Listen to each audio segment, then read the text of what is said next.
We exist. We do! Welcome back to another great episode of... Brent and Chris Talk. Yes, and we shall. Yes, we are here with new material, as always. Yeah. And, different material. You know what? I gotta be honest with you. I'm gonna tell you right off the bat, I had a hard time being excited about this information. It's like that. It's like that, but I think I've done it.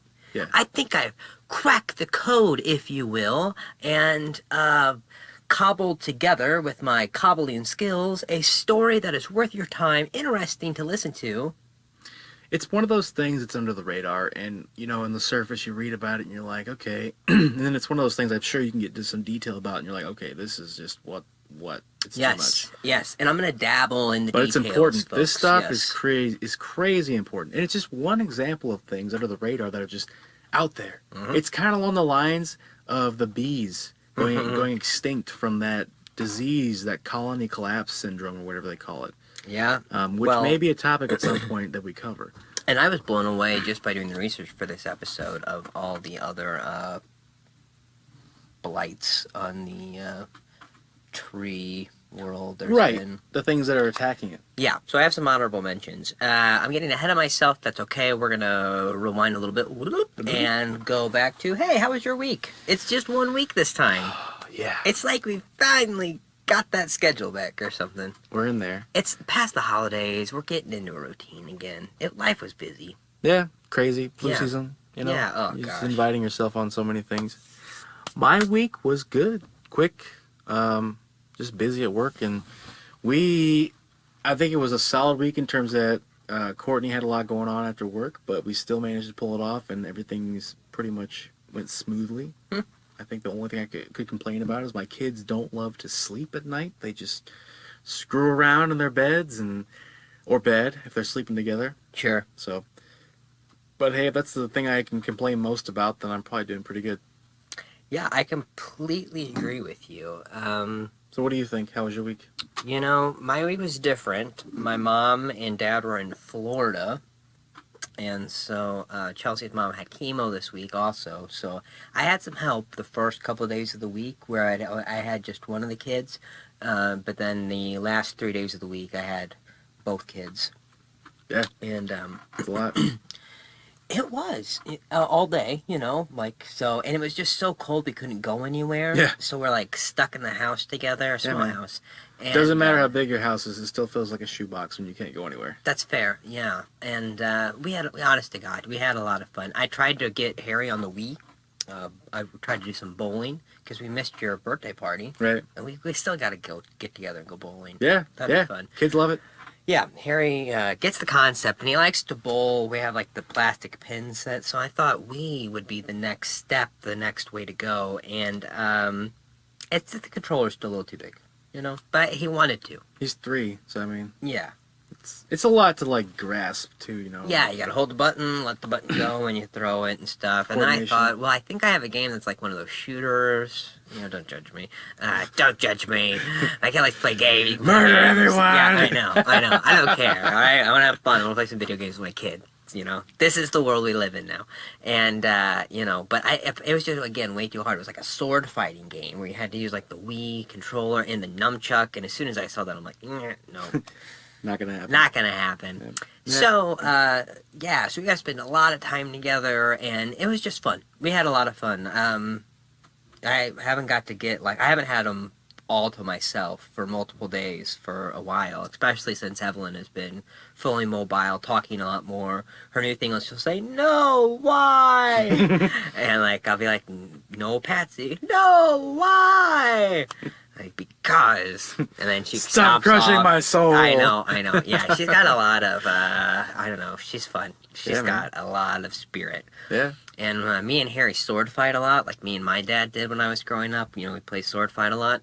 And Evelyn found a foam bat, and she thought that was a sword. So she starts walking through the house with this, you know, foam bat, wielding it like and just smashing things. So it became a club. Evelyn smash. Yeah, right. So that was yeah. And it's intimidating and scary all at the same time as she runs at you.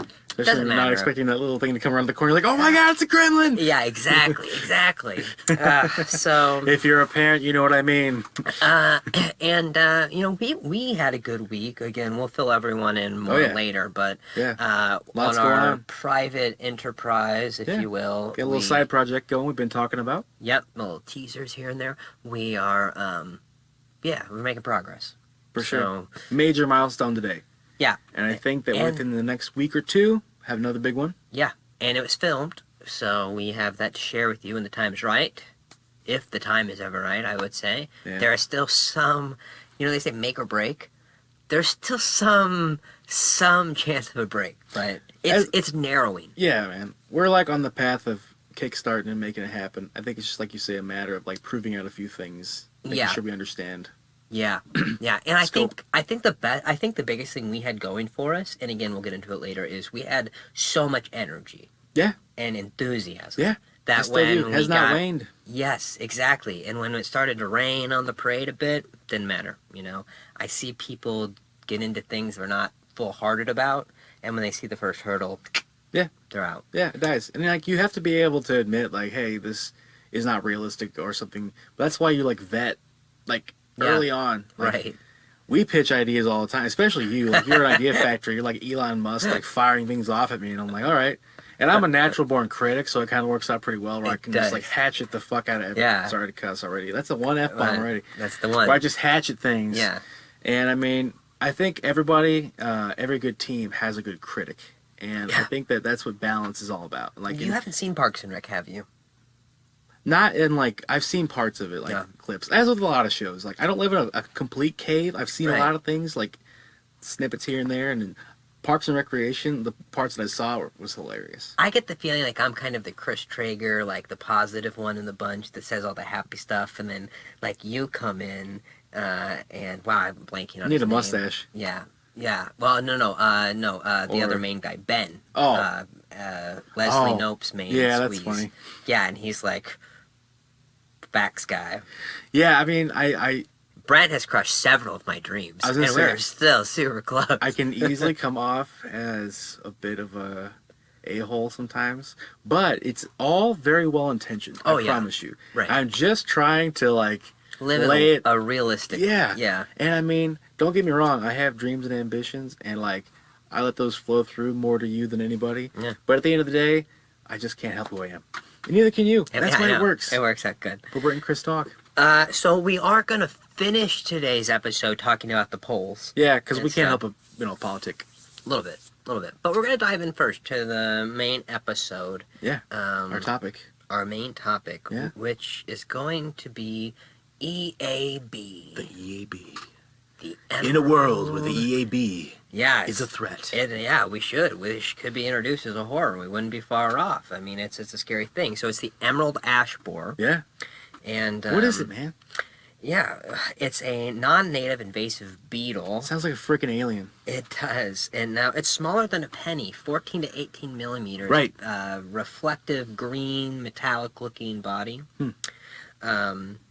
Came from Asia. And what's important to note about over in Asia is that the trees there grew up, if you will, or evolved with the beetle.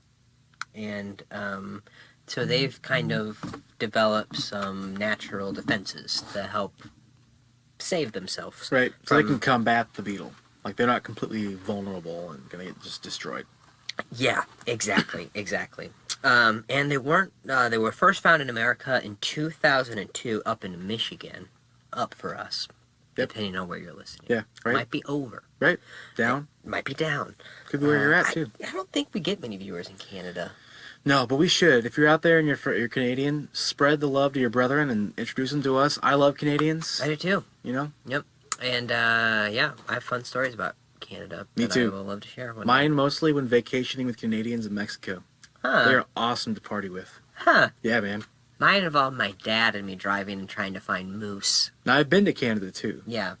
We didn't see moose. Spoiler. It's hard. Yeah. They're like secluded, reclusive. They're a little further up there, too. They like to hide. Like, moose and elk, as far as I know, like, they're not, like, just, like, going to jump out at you. Like, deer, there's so many of them, man. They're just running in front of your car. And Yeah, thankfully elk don't do that and moose don't do that. Well, I'm sure they get hit, but man, if you hit one of those things, I've seen pictures of. I think I've sent them to you where like deer will just like fly through a car like Yeah, a bullet. right. I would imagine that rather than that, an elk or a moose might like bulldoze the car. If you would like to find that out, we could put a link in the thing below because Mythbusters did an entire episode. Oh. Because they wanted to know. I'm glad we're getting off topic a little bit. I'm sorry. Left field. Yeah, Sorry. we're going to stretch this episode out. We're going to take a left, but at some point we'll take a right. We're only at the first And we're paragraph, so we're going to call it fair. Correct. Yeah, Mythbusters did a whole episode, and the myth was: is it better to speed up? Oh, and hit it really hard. Yeah, and have it hopefully over you, or if it's better to slow down and stuff. And I have my theory. Go ahead. Well, I think we'll let Mythbusters do it. I don't want to steal their thing. Okay. And I don't remember 100%. You know, I'm pretty confident. If I'm going to bet, I'm going to say it's the second one. Slow down. That's what I think it was. Because the pictures I've seen, like, I don't even want to go into totally graphic detail, but the pictures I've seen are literally a deer. Like, when you look at the picture of the front of the vehicle, well, the deer is one I've seen. Oh, okay. I don't know what a moose would do, but a deer, like, literally, it blows through the windshield. Oh, yeah. And, like, parts were everywhere, but, like, the deer itself went all the way through the van. Wow. All the way through. That's amazing. Like a bullet Oh, all the way through. And I'm laughing, not because it's funny, but it's just so freaking amazing to me that like an animal gets hit by something, it just flies through it. Like the force behind that, it's just sickening. Yeah, no, it is. Oh my gosh. Well, the moose are so big and they were taller. Yeah, that to me would like rip off the whole top of the car if you did it fast. And that's I think what they were trying to see is if they could actually do the whole like they have big antlers. You know, like the coyote runs off the cliff and doesn't realize it when he's chasing Roadrunner. Yeah. If the moose could do that thing where you like knock his legs out and your car's through before the thing falls and hits you.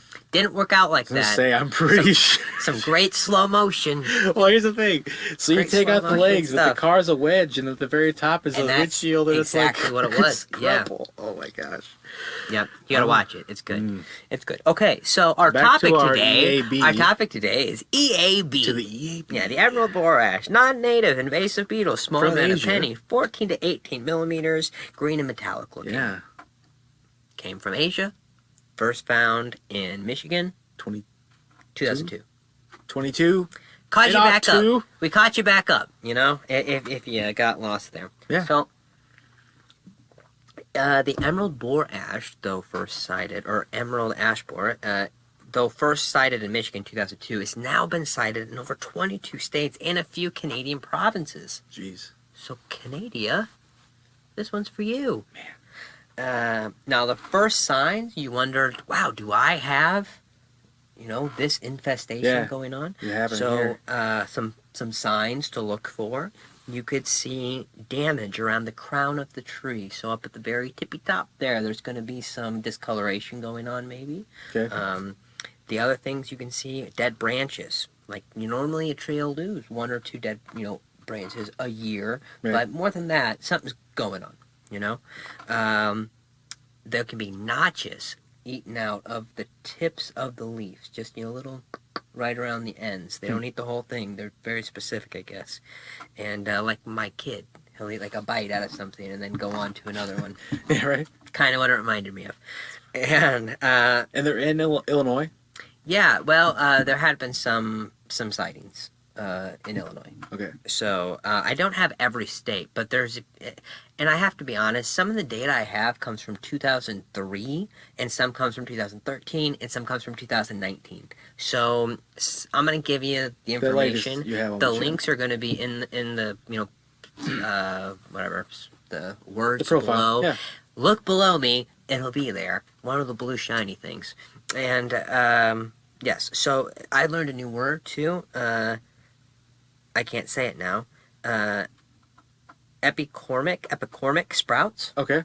And these are also called suckers. I should have led with that. But these are branches that are growing out of the tree. Maybe out of...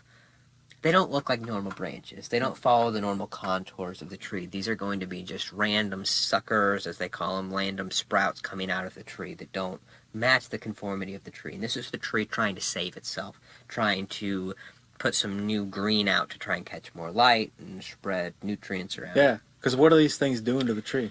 Well, I will get there. I got Okay. a nice thing. Let's say this is crazy. This is trying to save itself. Yeah, one of the other signs you might have them on your tree is a the letter D-shaped borehole.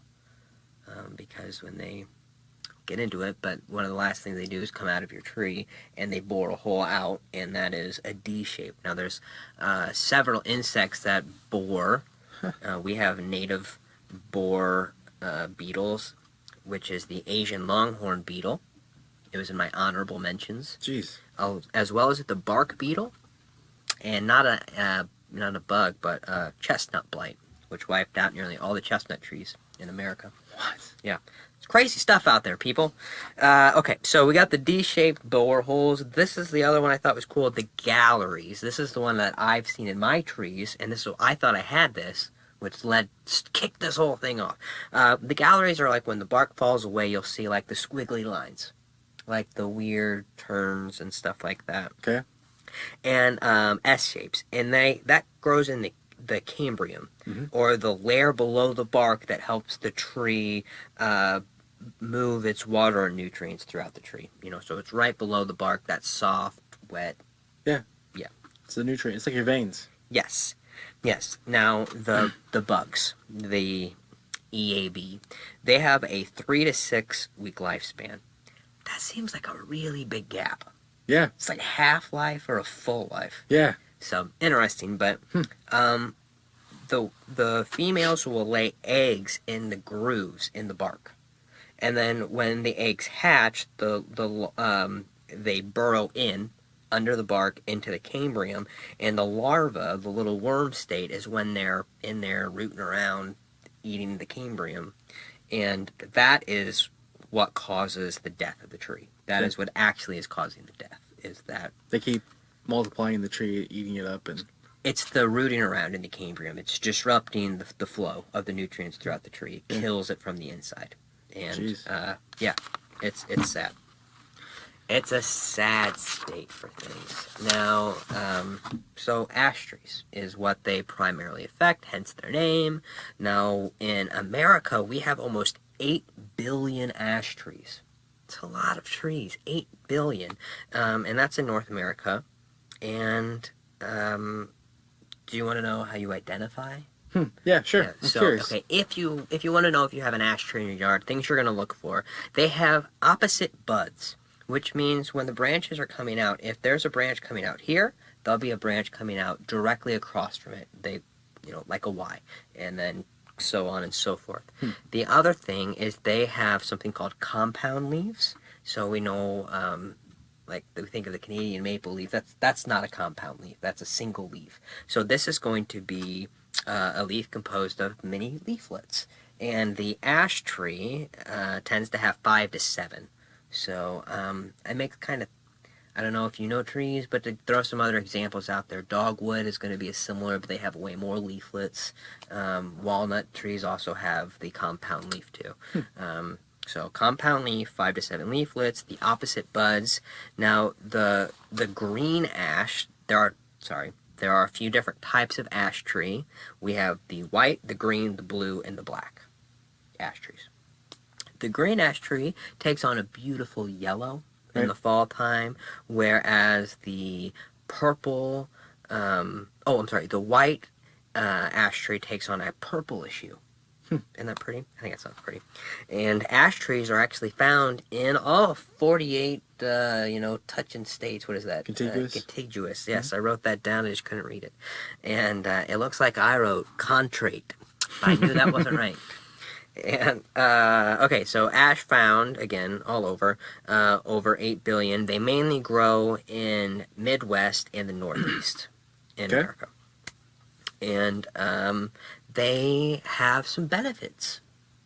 Oh, everything in the environment does. Everything in the environment does. Ash trees are great because they increase your property value. Really?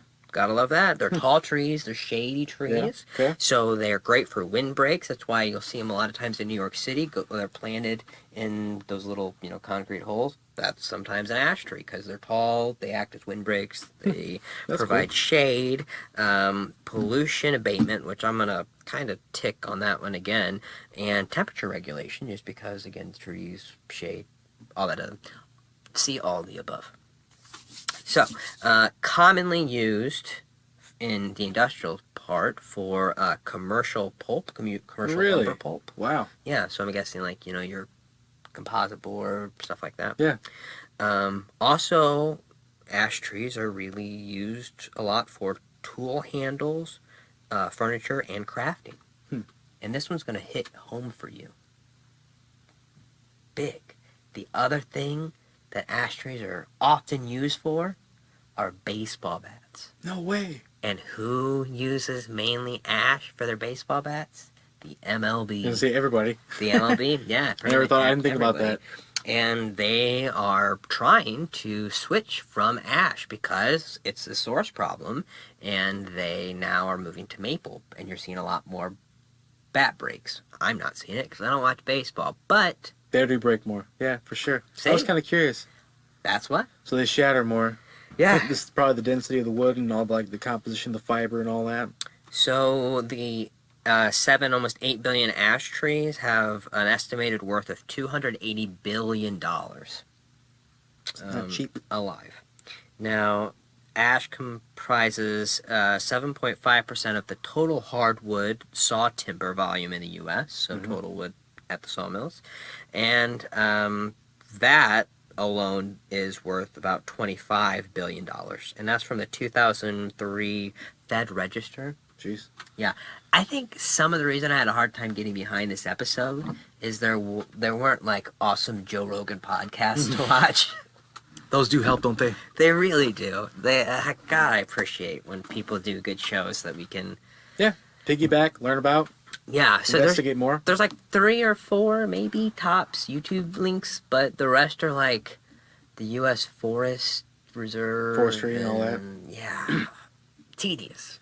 Wah, wah. Yeah, and I like politics. Like, I will happily read. Like, I liked reading the rules on the impeachment stuff like that. I like that. Yeah. This. You watched a lot of C-SPAN, my friend. Yeah, and this isn't on C-SPAN either. So, okay. $25 billion in the lumber industry, basically. Wow. Now, some estimates suggest that by 2022, there will be an additional 17 million trees that need to be removed and replaced in just the communities in the United States. Okay, just the communities. And that has an estimated cost of $10.7 billion. Jeez. And they say if you take into account the amount of money it would be in urban areas, that would be double for those trees. So, I mean,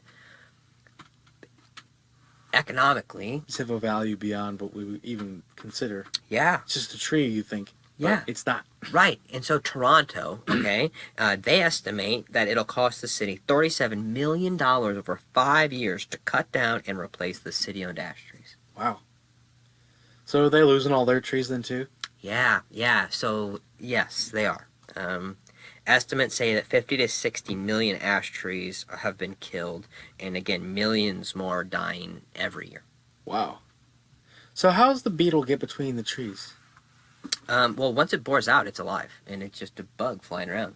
Oh. Yeah, it goes out, does its thing, knocks up the lady emerald ash borer, and it lays the eggs just in those crevices of the bark. They hatch, they burr down into the Cambrium. So they're just doing their thing. They're just doing their thing. And how did they get here, you might ask? I should have talked about that. Yeah, right? How did they get here? Well, they Heard got about here this, but- because they were transported in pallets. Not in pallets, but they were in the wood that was used to make the pallets. Yep. And so this has actually led to rules and regulations Yeah. that Brent can attest to. Yeah, I've run into this where you can't bring in just any pallets. Like they have to be like the right kind of wood, and then they got to also be processed. Like they got to be fumigated. Basically, you can't just bring any kind of pallet. And actually, plastic I think is preferred for international. Yeah. In some cases because they don't want to take a risk. So. Yeah. So literally, people were transporting freight and stuff like that, and It would be just in the wood that was used for the pallets. And now in America, they can fly around, but the other way that they get transported around, especially that longhorned boar beetle, Mm-hmm. the native one, that gets around because we transport firewood. Like you can go to Walmart and buy firewood. Well, that came from somewhere. Yeah. And if you're storing that outside and there was boar Something in ash there, or yeah. something, it comes out. Now it's in your yard. So, Jeez. yeah. I mean, it's... Stuff you don't even think about. Yeah. The wood's not dead just because it's a firewood. Yeah, exactly. Yeah, completely. How are we doing on time?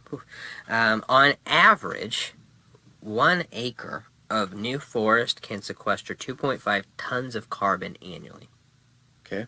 Or, And that means take the carbon out of the atmosphere. sorry, yes. Yeah. And that's, if you break it down per tree, it's 13 pounds per tree, new tree, a year. Yeah, because trees are like the lungs, plants are the lungs of the planet, So now, if creating the air we breathe. if you have a 10-year-old tree, once they get 10-year-old, or at 10-year-old, that's when trees are, Mature, maybe? doing their biggest carbon, Oh, it's like the peak carbon. their peak carbon, Peak carbon sequestration. Yeah, exactly. So at Coin 10 that. years, they've gone from 13 pounds per tree a year to 48 pounds of carbon per year. Wow. That's a big, It's a huge jump. big jump, okay? So there are almost 8 billion ash trees in America. And let's say, we'll just take the low end-ish. We'll say 20 pounds Okay. times 7 billion. Okay. Okay? 140 billion pounds of carbon Just from the ash trees. just from the ash trees in America. Sounds like a problem, man. It is a big I problem. want to be able to breathe. So then I was thinking to myself, well, just wonder, like, how many pounds of carbon does America put out? Yeah. I'm like, do the ash trees take care of all of our carbon? That was naive. That was very naive. The U.S. emitted 15.1 trillion pounds of carbon. And I don't remember what year Well, I it was. mean, I that's didn't not a write it down. ridiculously. I mean, that's not a very large percentage of that 15 trillion, but 1%, right? yeah. Is that right? Or 10%? I don't really want to. I understand. Don't hold me on math. But I'm I just think saying. it's 10%. That's not insignificant. That's a No, lot. it's not insignificant at all. And I have like a little It's bit. gonna bother me. Keep going. I have some small positive spin I can put on this. Mm-hmm. Doesn't start that way though. In 2002, scientists thought that E.A.B was 100% fatal. No good. Now they have found some treatments that actually do work. Less, a little bit, about 1%. 1%. Yeah. Okay, so it's not great. That's still up a percent. It's still 1%, and that's just the ash trees. Yeah. Yeah, and Sorry, keep going. yeah, sorry. There are some treatments. There's a ground treatment where they actually pump in chemicals into the ground, and then that gets absorbed up into the tree, and that will last for a year. It's like a year-long treatment. Other things they can do is a bark treatment. They spray the bottom 5 feet of your tree with a chemical. That chemical gets absorbed into the tree, in that cambium, so that'll protect the tree. That also lasts for a year. Jeez. And then there's another one where they actually drill holes. That doesn't sound good. It looks like they're giving your tree an IV. Yeah, right. Like they drill holes around the bottom of the tree, and they have this, chemical that gets absorbed into it, and that allows for 2 years. But you need an arborist to do it, because a lot of this is based on how bad the tree's infected, the size of the tree. They measure around circumference, and so So there's some science to it. there is. Now there are Jeez. some over-the-counter things. I don't know if you call them that, but there are some Things you can buy, pesticides, not yeah, commercially. Yes, exactly. Yeah, like Menards and whatever. Yeah, So my dad treated a paper birch once. The thing still died, but Yeah, that's because he's not an arborist. it's because he's not an arborist. And we have, arborists around here. Arborists are nice people. They help keep the trees alive. So get a hold of one if you think you have any concerns. Jeez. And if you have any boreholes coming out of your trees, make sure you're checking that out too, because that probably means you have another infestation. Well, or if you like your something. tree, right? Take care of it. Well, and I mean, think about how long, 10 years it takes the tree to go from the, 13 pounds to the Yeah. 48 Oh, yeah. pounds. 10 years. That's Trees don't grow fast. we only have so many 10 years as humans. Yeah, right? You know? Yeah. So, Yeah. plant a If you're tree, really people. lucky, you might get 8 decades. Ooh, we should have done this on Earth Day. When is Earth Day? I think it's in March. I don't know. Probably. It's an important day. Yeah, it is. Earth Day is on... Did you Google faster than us? April. I can't sit on this episode that long. 22nd. All right, so No, you got it's this. going out. You got this. But rewatch this. Put this on your calendar now to rewatch this You know what? episode. We can expand on this. For Earth Day, we could do a full episode on trees all Sure. around. Well, and there's, again... Of course, you know what? There's also Arbor Day. Oh, where there you could is. be talking about more tree we could stuff. we could definitely talk about the longhorn beetle. We could talk about the bark beetle. Yeah. The bark beetle's nasty.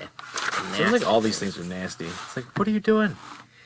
So, the good news. Okay, I yes. promise good news, and then we'll get into the politics stuff. So E.A.B, according in 2019, is not 100% fatal. It's actually 99% fatal. E.A.B. Isn't the EBA? Emerald Borash? E.A.B, the emerald ash borer. Oh. My bad. I know, I kept mixing it up too. E.A.B. And what this means, or what scientists think this means, is that our ash trees are actually starting to do the thing that the Asian trees were doing. They're actually learning or adapting to have some kind of chemicals they have that they can release to prevent the larva from living, to become full These trees are like, screw you guys, Yeah. we're fighting back. And so just... That's cool. Yeah. And, Evolution at its finest right there. and those trees will theoretically be the ones that make more trees that then can survive this. But it's not over. And there's going to be a massive infestation across the country. I mean, it's just something that we're going to see. It can't happen. At the rate they're dying, and like... What Toronto say? $37 million over 5 years just to save their trees. I know Toronto's a fairly big city, but I mean, there's a lot of Torontos around. I think. Well, and think about the smaller cities that don't have the budget that Toronto does, that has just way gonna die. more ash trees. What are they supposed to do? Yeah. And it has some ecological effects that I didn't really get to talk about. Some of them are interesting. Some actually let other native trees that haven't had a chance to grow, and that's neat. It's diversity in the ecosystem. The bad thing is, though, sometimes it allows other invasive plant life. Like if you go to Michigan, you don't see a lot of forests there along the road. You see what was forest now covered by green vines. Oh, yeah, I know what you're talking about. That are just taken over. I can't remember what those are. But when you lose I've seen that in the Carolinas too. Like all the whole forest is like blanketed and carpeted. Yeah. Yeah. And that's not, you don't want that. You don't want that. Anytime something's I growing, thought to myself, something I'm like, else. why is it like that? I know it shouldn't be. Yeah, most of the time they're dead trees, you know? Jeez. It's So, crazy. I don't know. I think this was fun.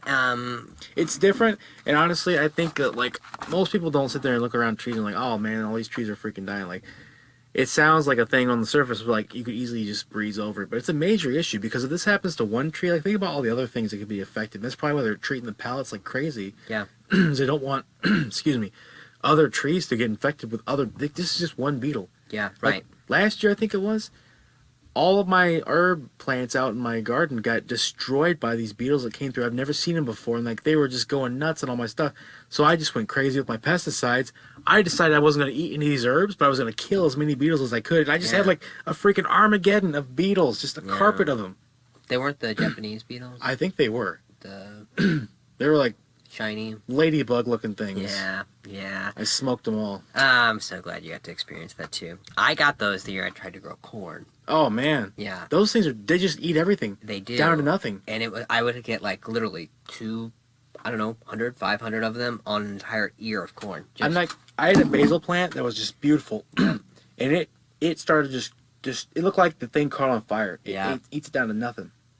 So I went out there with a 7 spray, Yeah. and I was like, because I read the instructions, I was like, I'm just not going to eat this anymore. But I'm killing all these suckers. I went nuts on that. I had like a 3-inch deep carpet of those freaking beetles. We use the bags. they make Oh yeah, bags that capture you- them. Yeah. and then they have that pheromone or something. I was just angry. I had it on hand. Oh, I know. Like I'm a good gardener, but then when I crack, I'm just like done with it. I'm like, No, fine. I You know what? understand. You know what? Nature, fine. You can have my basil, but I'm gonna get you too. Yeah, and I'll never grow corn again for that reason. Corn is a mother anyway, man. Well, you have, from what I've read, and You can't just grow it like in a garden, really. I rolled my pants Go up ahead. before we started because it was super hot in here, but then I turned the heater off, and Yeah. now it's freezing, but Yeah. I can't roll my pant legs back down. Ah! I know, it's the leg hair. All Just rip it out. I know. We lost a few there. So, yeah, the corn. What have you read with the corn? I grew 3 rows, and I think my garden is like 40 feet long at the time. So, I mean, they were sizable. I think I had 150 is what I counted. Anyways, I only pulled out 10 ears of corn that I could save. And then I went to the store, and they're like 8 for $10. Oh yeah, yeah. And I'm like, never, ever again. No, it takes up too much space for what you get. Yeah. Yeah. No, I understand you can do that the same thing with a lot, but the corn just takes up too big, and they cause too much shade. I had problems. I didn't like it. I grew one row of like 5 feet long, so I Yeah. had like 8 plants, man. They just didn't turn out with the dam, and I'm not really sure why. You But need a lot. It literally is. You just need a lot. playing the odds No, I mean, just for the proper for it to grow right. pollination, germination. Because we have like domesticated the crap out of corn. Like, I don't think it could make it Yeah. without us No. planting it and tending it. So Yeah. I like have fun. maize doesn't exist. It's going to be a good year. We have our thing going on, which is good, and we have the podcast going on, I have school going on, and cobbling going on, kids going on, but Life. I'm still going to have a garden. Yeah, me too. And I'm Planning looking on- forward. Yeah. I'm gonna try to max out on tomatoes and peppers this year. Different Yeah. kinds of heirlooms. I'm gonna put down some more peat moss. Mix Hmm. in some more topsoil. Yeah. See, I last year I only was working out of one 40 square foot raised bed. Yep, Your I got a 10 by 12 by 4. 12. So. Yeah, and I don't know why. The other ones had onions in it, and I just let them go.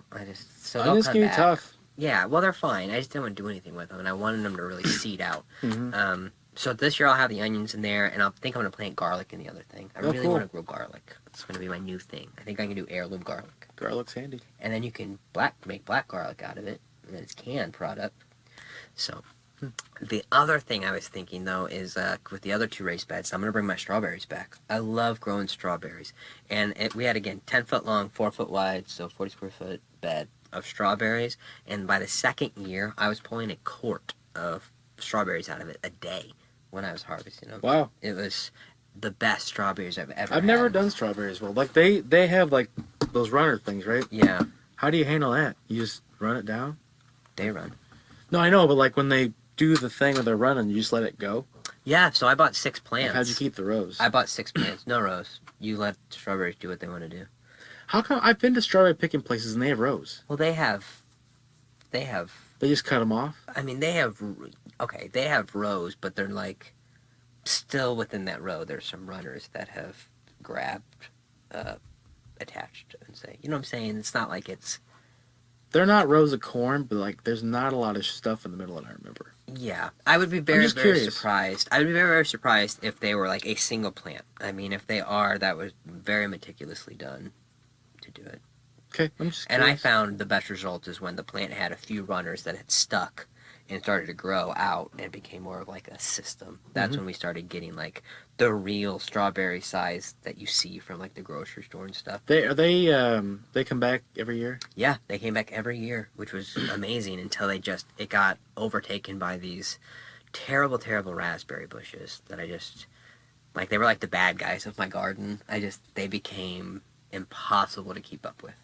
And then it was just bad because what you don't harvest grows with raspberries, and it was just insane. So like last year I finally got it taken down, but again I ended up with 4 feet wide, probably 35 feet strip of raspberries. And it was great. I had neighbors I really didn't like, and they're sharp, pointy thorns, so it was like a great natural, hey neighbor, stay over there neighbor. And now I got a new neighbor, so I cut them all down, and I was going to try to plant a tree, but I have to till it all up. Like it's a root system. Yeah. Jeez. So that's this year's, Wow. spring's. The garden. The garden. So, okay, that was E.A.B. That was our gardening talk. Yeah. And we're going to jump into some polling. Yeah, for Because sure. politics are happening. Things have taken a left turn in the Democratic presidential race. Yeah, we've been... Like, literally left.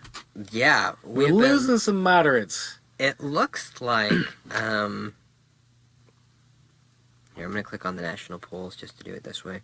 So, in the presidential Democratic primary, right now, we are looking that Sanders is still leading the way at 22%. Second place is still Biden. Yeah. Tanking, but still in second. Do you know who's moved into third place nationally? Let me guess, Bloomberg. Yeah. Yeah, because they got so much money. Holy moly. Yeah. I did not look at this before. He just dove in. It's crazy, isn't it? That is crazy. He's catching hold like crazy, yeah. Well, he has so much money. He spent like $100 million, I think, or more on advertising. I've gotten ads. I've heard ads on all kinds of YouTube. Yeah. I've seen them on Instagram and Facebook. Oh, yeah. So, like, we're getting hammered with them, for sure. Well, the one that cracked me up, too, was I listened to Wait, Don't Tell Me on NPR Saturday mornings, and they had a guy on there who was...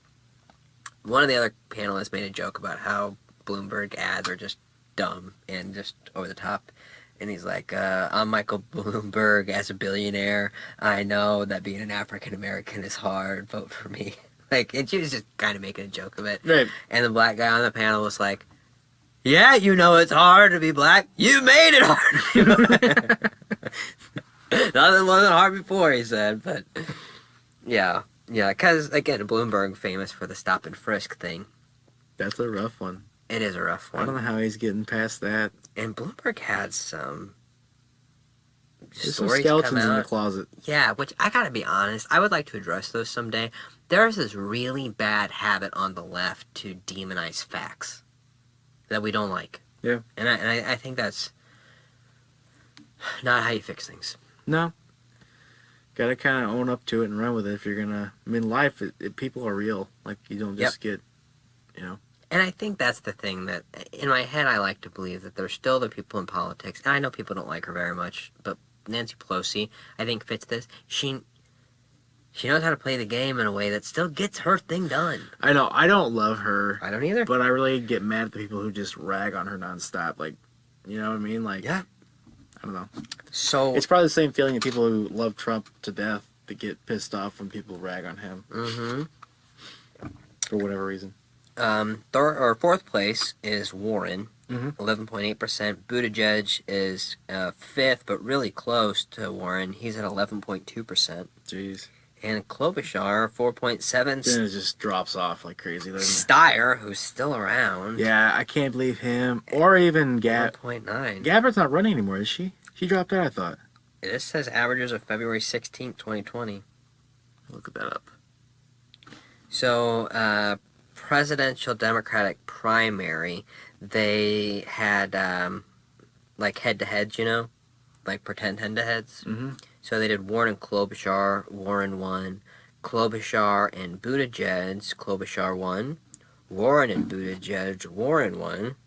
Klobuchar and Biden was a nail-biter, but Klobuchar beats Biden in this. These are added today. Jeez. I think Tulsi Gabbard is still running. Okay. Her website is still up. So that's interesting too. Why? Well, and she's suing. I don't know. Is that still happening? I think she's still trying to sue Hillary Clinton, Clinton, which is dangerous, I hear. Like, Tulsi might get off because people apparently die when they piss off Hillary Clinton.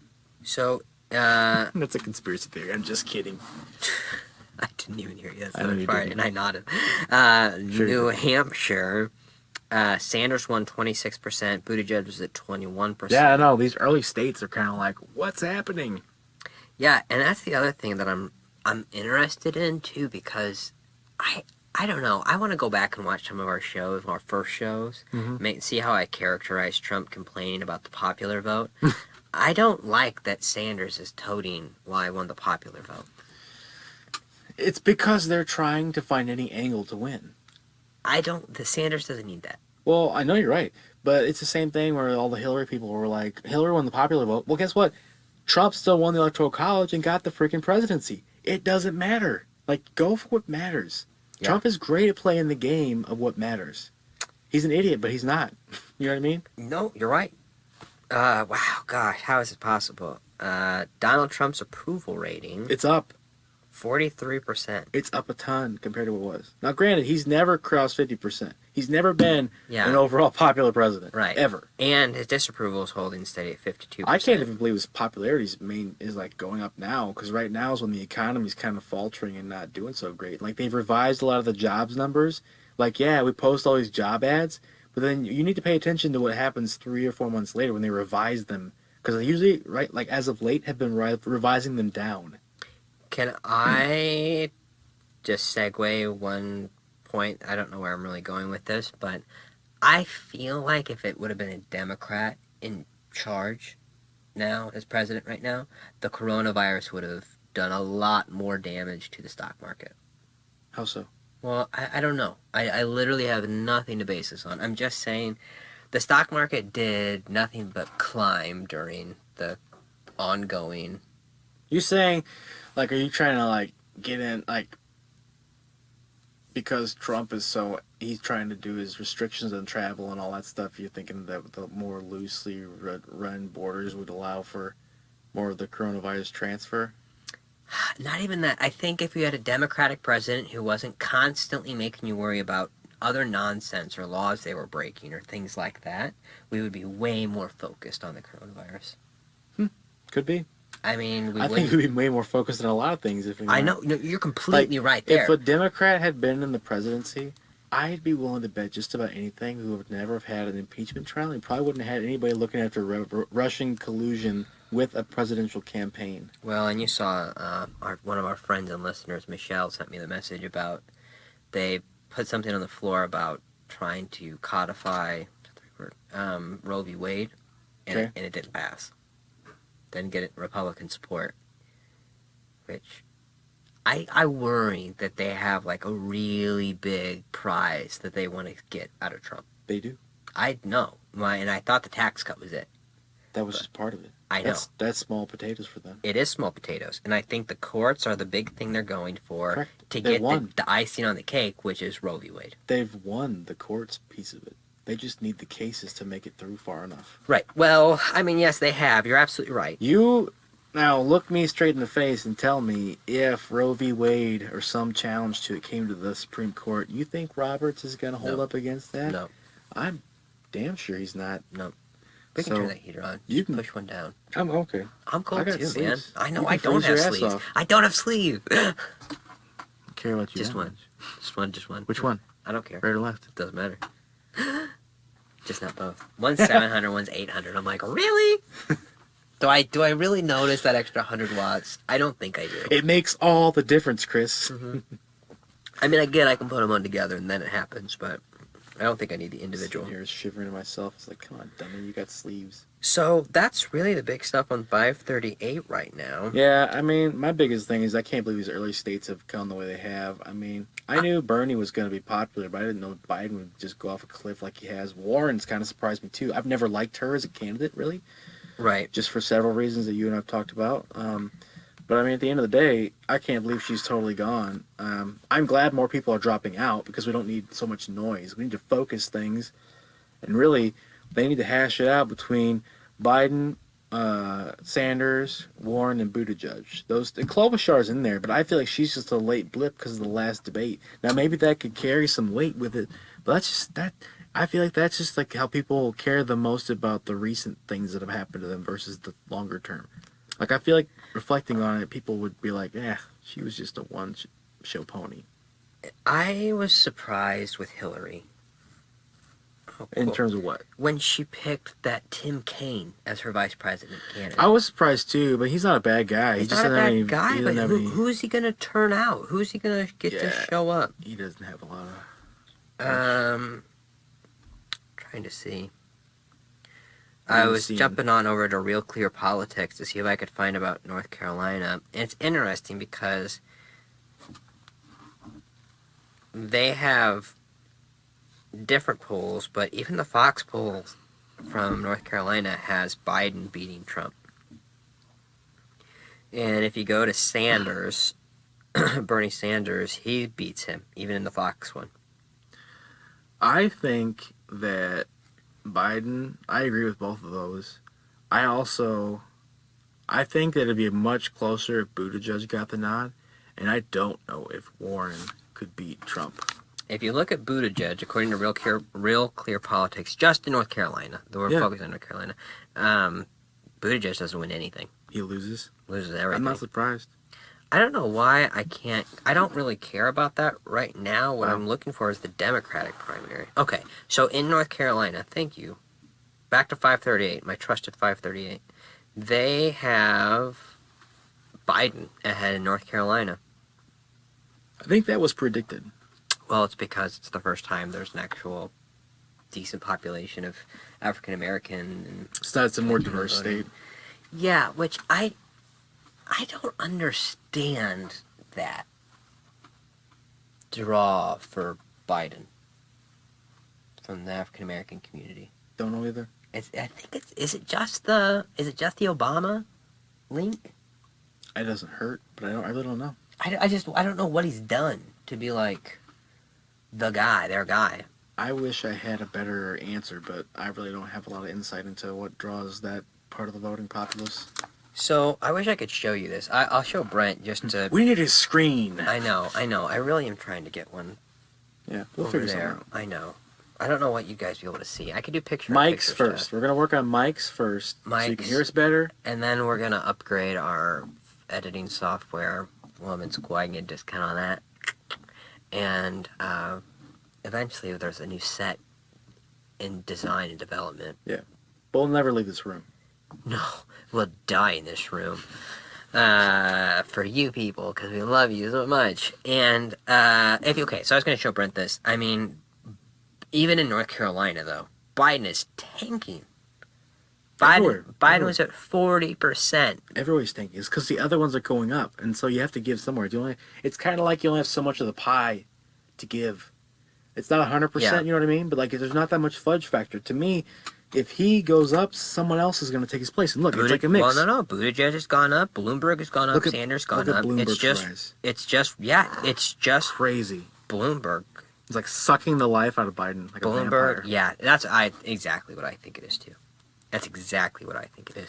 Wow, Steyer's at 2% North Carolina. Hey, you go, Steyer. You're done. Get that 2%. He doesn't care. He's done. I don't know what he's. I really don't. I love how he shook Bernie's hand and everything. Like I think he's hoping somebody's like, just pick me. I just want to be in a cabinet. I just want to be part of the team. Yeah, right. That's what I get from Tom Steyer. I like the tie though. Could be. I like that plaid tie he wears in the debates. I think that's good. Everyone's got to have their signature. It's on brand. You know? Nice.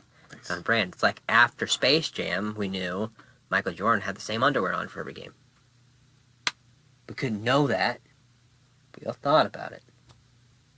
I forgot about that. Made me think, how often do I need to change my underwear? I still do. Daily. Every day. Daily is the answer. Every day. Every day. Optional. That is a lesson. Well, and I grew up with my great-grandma. It's kind of like socks. You know, saying fresh. that you don't want to... If you're not fully clean. Mm-hmm. I love how the kids' songs really do come in handy from the kids' shows. Oh, they sing a lot of Daniel Tiger songs here. Oh, yeah. Yeah. When you're feeling frustrated, take a step back and ask for help. When you get so mad that you want to roar, take a deep breath, count to 4. They're going to sue us. Oh, yeah, I didn't even think about that. Well, honestly, don't sue us. We like these things. I think we're covered because this is... cover songs? Well, no, it would be covered under fair use copyright. We're actually doing a new show, and that was satire. Oh, It was a satirical take on it. Yeah. And that's what I'm calling it, so it's definitely what it is. Nice. Yeah. I think we're going to wrap this up and do a little bit of a Facebook Live thing before we call it a day here. But I hope you enjoyed this episode. Yep. I know bugs is a weird thing, and I'm sorry, but... It seems like you shouldn't care about it, but even if you don't like bugs, they matter. Believe me. I didn't know ash trees did bats for the MLB. I was fascinated by that. Yeah. I didn't know that just their industrial value was $25 billion a year. Everything is a value, but it's just like I said, like you drive around a forest, you're like, hey, it's a bunch of trees. Like, you assume they're all doing well, but if half of them are gone, there's all kinds of implications. Yeah, and All these things you touches you don't even think about. it's gonna be bad. It's gonna wipe out a lot of the ash trees. We can hope that they come back. We can hope that the vegetation The that evolution takes thing their is like place. kind of critical too. Yeah, but if it takes its place, I don't want a bunch of vines everywhere. I know. Well, that's the thing. We have to hope that the trees that maybe take the place are other natural. Yeah, Uh, the ecosystem changes, but man, it's just brutal. it is. It is. So next week we'll have something not bugs. Yeah, I have ideas. I know texted you you sent one me later. good ones. Yeah. Yeah, it's That'll be a good one. exciting. I know. I texted Brent before he came down. I was like literally down to the wire. I'm like, I have all the facts. I have all the information. I just don't know how it's interesting yet. But We made it so. we made it so. And again, I think it's cool. And if you're a baseball player, or baseball lover, If you're a fan of anything that involves like ash wood is part of like furniture, yeah, it's furniture. crafting. Specialized cars use ash wood and some of the inlay wood and stuff. Hmm. Like, it's a thing, man. And if you live in the 48 If states, you like hiking, all those trees around you, there's a bunch of ash ones out there. So yeah. think about that. So make sure you appreciate them. Make That's sure you right. take a good look at them because they may not be there. Keep your eyes open for those D-shaped boreholes too, or look at the crowns Yeah. of your trees in your yard to see if maybe your trees are being affected. And plant some ash trees. Plant some ash trees. Call an arborist because if you have an infestation and you plant ash trees, you're just asking to spread it. Yeah. So call your local arborist and plant some ash trees. Have a nice week. Have a nice day. Said that Thanks. backwards, but It's all good. it's all good. Take care.